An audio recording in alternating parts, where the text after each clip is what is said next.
दोस्तों, Iran Israel conflict में कई बड़ी चीजें जो हैं सामने आ रही है, जहां ईरान भी पूरी तरह से तैयार है और इजराइल भी पीछे हटने को तैयार नहीं है। और ईरान इजराइल की इस जंग में महाशक्तियों का भी टकराव अब साफ तौर पर देखने को मिल रहा है, जहां अमेरिका ने मिडल ईस्ट में अपने B-52 न्यूक्लियर मिसाइलें जो हैं वो तैनात करना शुरू कर दिया है, तो वहीं रूस भी खुल करके ईरान की हिफाजत के लिए आगे आ चुका है। जहां ईरान के ऊपर आ रही मिसाइलों को रोकने का काम रशिया द्वारा किया जाएगा, जहां अपने फाइटर जेट्स को तैनात करके एक खलबली जो है खास तौर पर मचाने का काम रूस ने भी कर दिया है। जहां इसी के साथ साथ अमेरिका की सड़कों पर नारा गूंज रहा है, Iran Iran we make us proud. Iran पर हमें गर्व है, हमें नाज है कि नारे अमेरिका की सरजमी पर गूंज रहे हैं। पहले इस वीडियो पर नजर डालिए।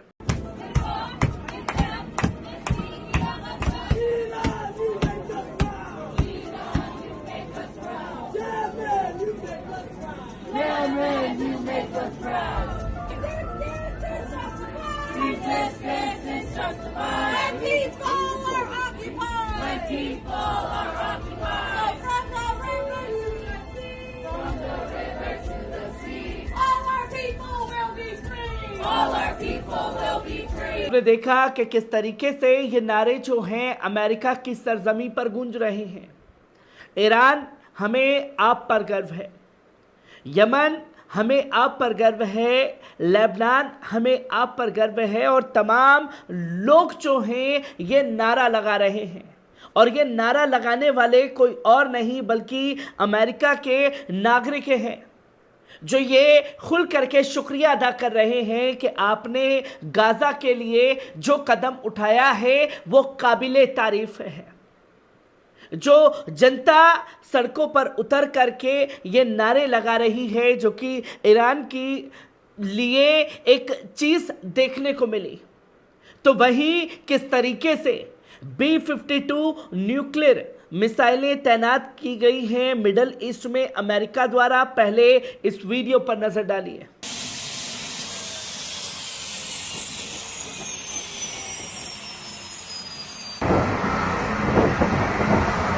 आपने देखा कि किस तरीके से एक फाइटर जेट में न्यूक्लियर B-52 मिसाइल को तैनात करने का काम जो है, लोड करने का काम किया जा रहा है यूएस फोर्स द्वारा, जो कि संकेत क्लियर है कि आने वाले समय में मिडल ईस्ट में एक बड़ी जंग की तैयारी की जा रही है। और यह जंग सिर्फ ईरान और इजराइल के बीच नहीं बल्कि सीधे सीधे महाशक्तियों का टकराव होगी। जहां अमेरिका का यह कदम सामने आया, तो वहीं रूस ने भी बड़ा कदम ईरान के लिए उठा लिया है।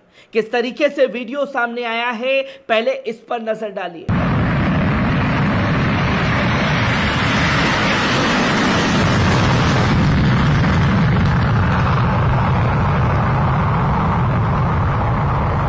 आपने देखा कि किस तरीके से फाइटर जेट जो है वो तैनात किए गए ईरान के लिए, और रूस की डिफेंस फोर्स द्वारा ये ऐलान किया गया है कि हम पूरी तरीके से ईरान की मदद करने के लिए तैयार हैं।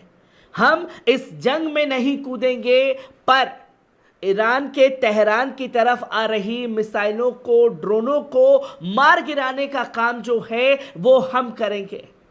जो ऐलान खुल करके कर दिया गया है, जो काम इजराइल के लिए अमेरिका कर रहा है, वही काम अब ईरान के लिए रूस करता हुआ दिखाई दे रहा है, जिसे खलबली साफ तौर पर मिडल ईस्ट में मच चुकी है। जो तस्वीर आपके सामने है, जहां साफ तौर पर कहा जा रहा है कि Russia weapon help Iran hidden defence against Israeli air strike.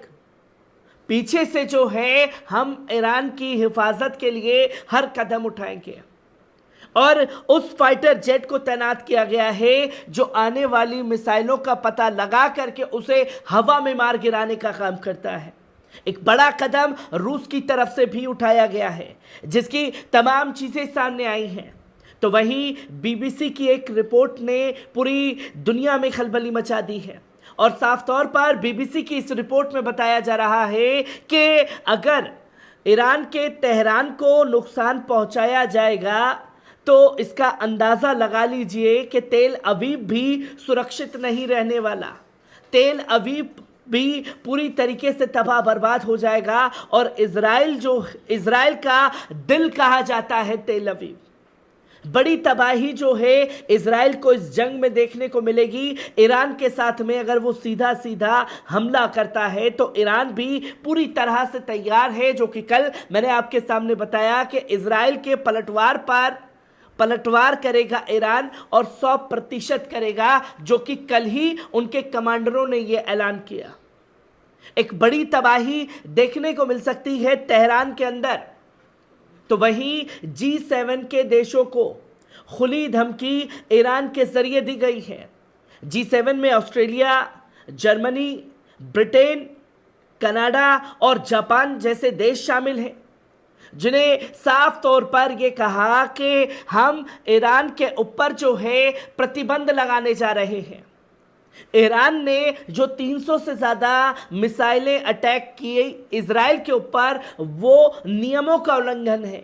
Iran को यह नहीं करना चाहिए था और ईरान के इस कदम के बाद जो है हम उसके हथियारों पर पाबंदी लगाने का मन बना रहे हैं, जहां G7 में ये बातें रखी गई।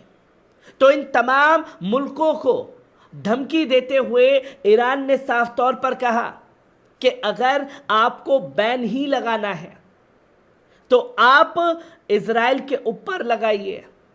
इजराइल जो लगातार नरसंहार कर रहा है वो नियमों का उल्लंघन है।